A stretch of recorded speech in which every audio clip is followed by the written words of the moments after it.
प्रदेश की बिगड़ती हुई कानून व्यवस्था के नियम 310 के कार्य स्थगन प्रस्ताव पर आपने मुझे बोलने का अवसर दिया, उसके लिए मैं आपका आभार व्यक्त करता हूं। आपको बहुत बहुत धन्यवाद देता हूं। माननीय अध्यक्ष जी, प्रदेश की कानून व्यवस्था पूरी तरीके से ध्वस्त है। आए दिन प्रदेश के अंदर डकैती, लूट, हत्या और बलात्कार की घटनाएं दिनों दिन बढ़ती जा रही है और सत्ता में बैठे हुए लोग मदमस्त हैं। अध्यक्ष जी, जब इस प्रदेश के अंदर पूर्व मंत्री, पूर्व विधानसभा अध्यक्ष, पूर्व विधायक, वर्तमान विधायक भी सुरक्षित नहीं है, तो हम कैसे अपेक्षा कर सकते हैं कि राज्य के अंदर कानून व्यवस्था पूरी तरीके से नियंत्रण में है। अध्यक्ष जी, मैं आपके माध्यम से सरकार के संज्ञान में लाना चाहूंगा कि दिनांक 4/12/2021 को यशपाल आर्या जी, जो पूर्व विधानसभा अध्यक्ष रहे और इसी सरकार में मंत्री भी रहे, कांग्रेस के प्रदेश अध्यक्ष भी रहे, वो संजीव आर्य जी, जो पूर्व विधायक थे, उनके साथ और अपने तमाम समर्थकों के साथ बाजपुर में कार्यकर्ता सम्मेलन में शामिल होने जा रहे थे और जब उनका काफिला बाजपुर शमशान घाट पर पहुंचा तो कुछ असामाजिक तत्वों द्वारा उनकी गाड़ी को रोक दिया गया। असामाजिक तत्वों के हाथों में लाठी डंडे थे, तलवार थी। उन्होंने जब गाड़ी को रोका तो यशपाल आर्या जी ने और संजीव आर्या जी ने गाड़ी से नीचे उतर करके उन्हें समझाने का प्रयास किया, लेकिन अजीब विडंबना है, असामाजिक तत्वों ने उन पर हमला बोलने का काम किया और जो यशपाल आर्या जी, संजीव आर्या जी के साथ लोग थे, उन्होंने बीच बचाव करते हुए यशपाल आर्या जी और संजीव आर्या जी को बचाने का प्रयास किया और जब यह घटनाक्रम घटित हुआ तो निश्चित रूप से असामाजिक तत्वों द्वारा जब हमला किया गया तो उसमें यशपाल आर्या जी के साथ जो कांग्रेस के साथी थे, उन पर लाठी डंडों से प्रहार किया गया। वो पूरी तरह से लहूलुहान हुए और संजीव आर्या जी को भी इस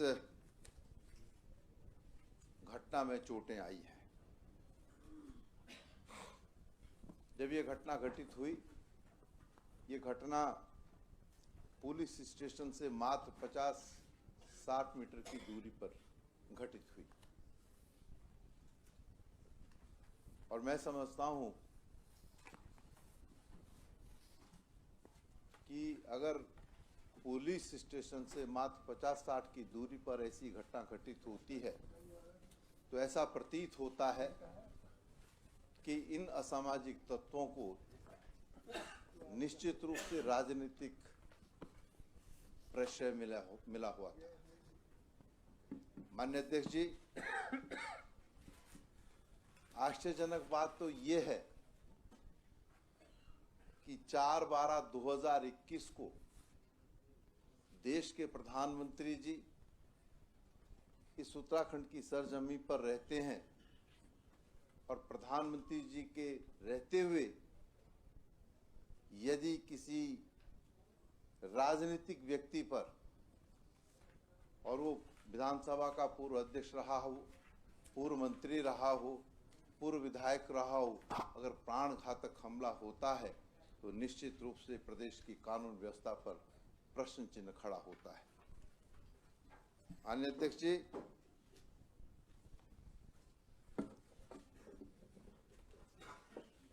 जब ये घटना घटित हुई उसके बाद तमाम कांग्रेस के लोग और यशपाल आर्या जी थाने में जाते हैं और थाने में बैठ कर के उन्होंने वहां धरना देने का काम किया और धरना देने के बाद 15:46 पर जो है उनकी प्राथमिकी दर्ज की जाती है। तो आप अंदाजा लगा सकते हैं कि कैसी कानून व्यवस्था इस प्रदेश के अंदर चल रही है। और उसके बाद जिन लोगों के खिलाफ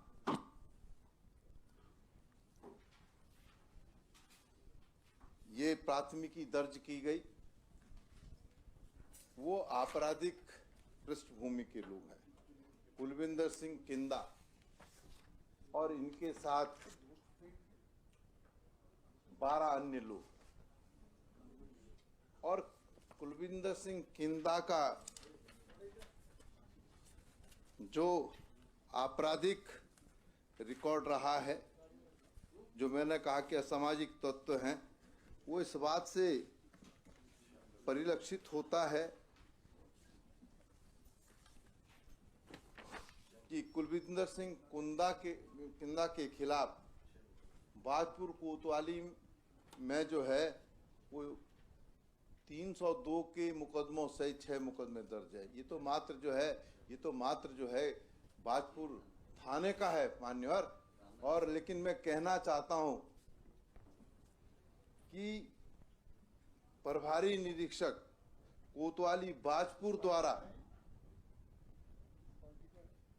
किंदा के खिलाफ गुंडा एक्ट के तहत जो है कार्रवाई की बात भी कही गई। और ये बात जो है 26/11/2021 को होती है माननीय अध्यक्ष जी। 26/11/2021 से 4/12/2021 तक ऐसे असामाजिक तत्वों के खिलाफ कोई कार्रवाई नहीं होती है, तो स्पष्ट परिलक्षित होता है कि ऐसे लोगों को राजनीतिक प्रश्रय प्राप्त है। और इसके बाद मैं कहना चाहता हूं माननीय अध्यक्ष जी, जिला अधिकारी का स्थानांतरण कर दिया जाता है।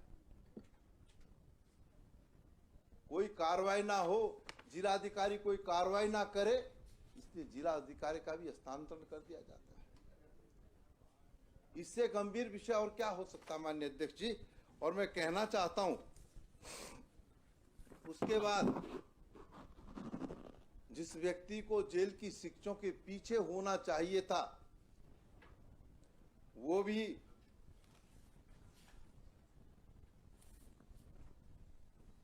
21:27 पर अपनी प्राथमिकी दर्ज कराने का काम करता है। और इतने विलंब से जो व्यक्ति प्राथमिकी दर्ज कर रहा है, तो इसे आफ्टर थॉट भी माना जाएगा। और इसके साथ साथ मैं कहना चाहूंगा कि राजनीतिक संरक्षण देते हुए इस एफआईआर को दर्ज कराया गया है। जब यशपाल आर्या जी पर, संजीव आर्या जी पर हमला हुआ, तो जिस तरीके से उनको जाति सूचक शब्दों से संबोधित किया गया, मैं समझता हूं ये कदापि इस प्रदेश की राजनीति के लिए सुखद पहलू नहीं है।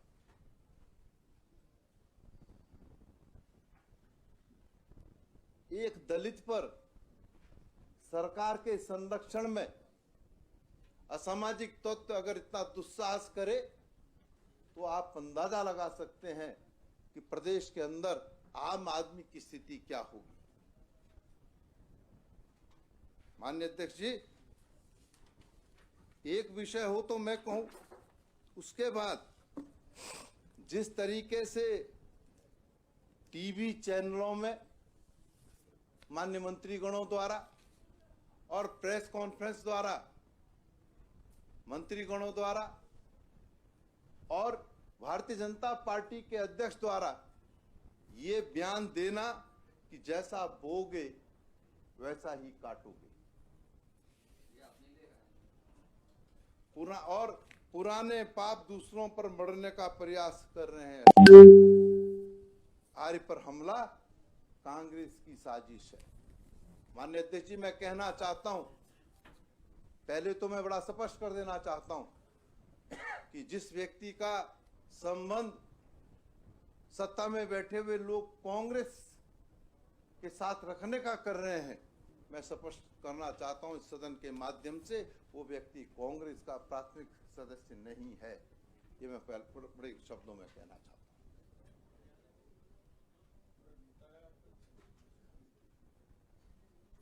मैं इसलिए इस बात को कह रहा हूं माननीय अध्यक्ष जी, क्योंकि ये आक्षेप सत्ता में बैठे हुए लोग, सत्ता में विराजमान मंत्रीगण लगाने का काम कर रहे हैं। माननीय अध्यक्ष जी, ये हालत बहुत गंभीर है।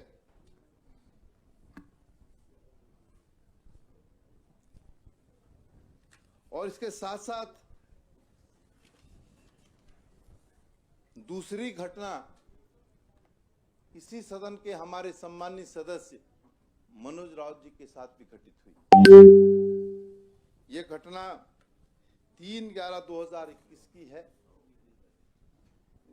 3/11/21 से एक दिन पूर्व की है। हमारे साथी को केदारनाथ के अंदर माननीय मुख्यमंत्री जी द्वारा जो बैठक बुलाई गई थी तीर्थ पुरोहितों से संवाद स्थापित करने के परिप्रेक्ष्य में, तो शायद संभवतः तीर्थ पुरोहितों ने इस बात का उल्लेख किया कि जब तक हमारा प्रतिनिधि हमारे इस बैठक में सम्मिलित नहीं होंगे तो हम वार्ता नहीं करेंगे, इसलिए उनको भी वार्ता के लिए बुलाया जाए। और हमारे सम्मानित साथी विधायक को सरकार के प्रशासनिक अधिकारियों द्वारा दूरभाष पर संपर्क किया गया और दूरभाष पर संपर्क करने के पश्चात यह कहा गया कि आपको केदारनाथ आना है।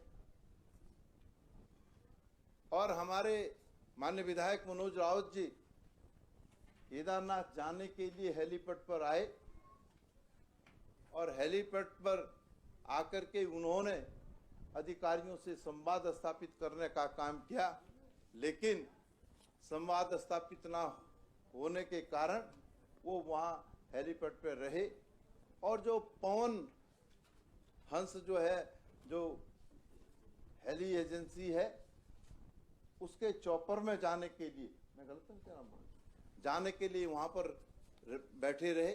उन्होंने कई बार कहा कि मुझे मुख्यमंत्री जी की जो बैठक केदारनाथ के अंदर आहुत की गई है उसमें जाना है, लेकिन पवन हंस के अधिकारियों द्वारा जिस तरीके से उनके साथ अभद्र व्यवहार किया गया, उनके साथ धक्का मुक्की की गई और यहाँ तक कि उनकी अंगुली को जो है जब धक्का मुक्की हुई, दांतों तले दबाने का काम वहां पर अधिकारियों ने किया।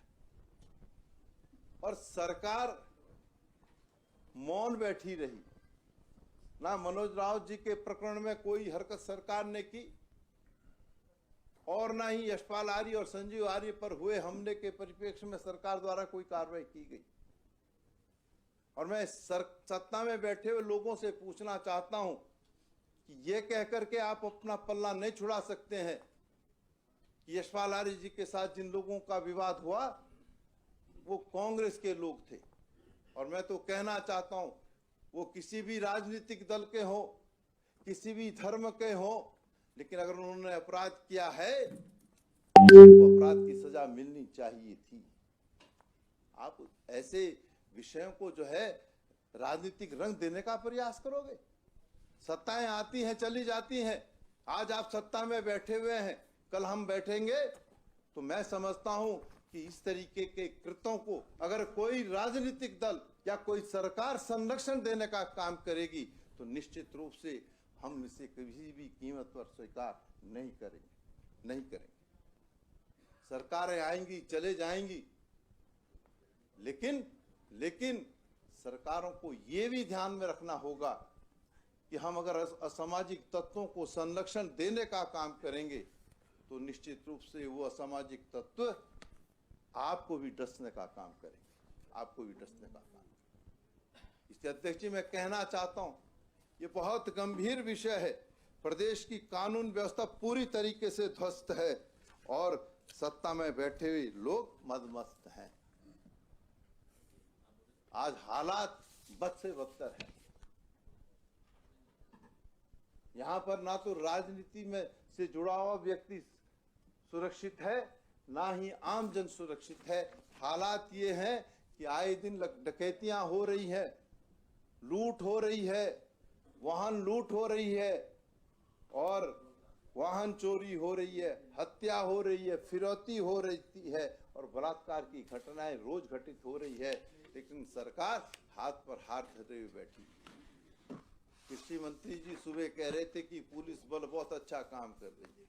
अरे पुलिस बल तो अच्छा काम कर रही है, लेकिन पुलिस बल पर जो राजनीतिक लोगों का संरक्षण अपराधियों को है, तो पुलिस बल भी उसमें ऐसी परिस्थितियों में अपने आप को असहाय पाता है। इसलिए मैं कहना चाहता हूं कि आप अपराधियों को संरक्षण देना बंद कीजिए, अन्यथा वो अपराधी एक दिन आपकी जड़ों को खोदने का काम करेंगे। ये उत्तराखंड राज्य है माननीय अध्यक्ष जी, इसे हम देवभूमि भी कहते हैं।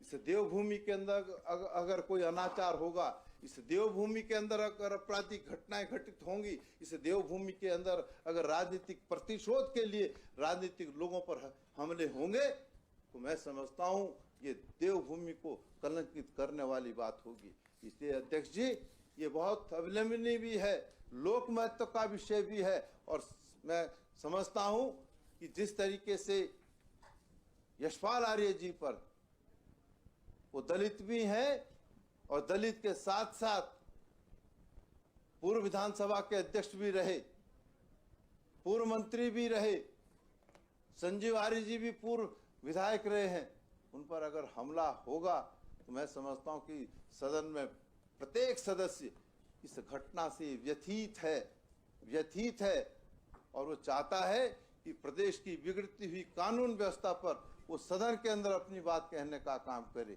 इसलिए मैं आपसे आग्रह करना चाहता हूं कि अविलंबनीय भी है, लोक महत्व का विषय भी है, इसलिए सदन की कार्रवाई को रोककर इस पर चर्चा कराई जाए। धन्यवाद। माननीय गोविंद सिंह कुंजवाल जी।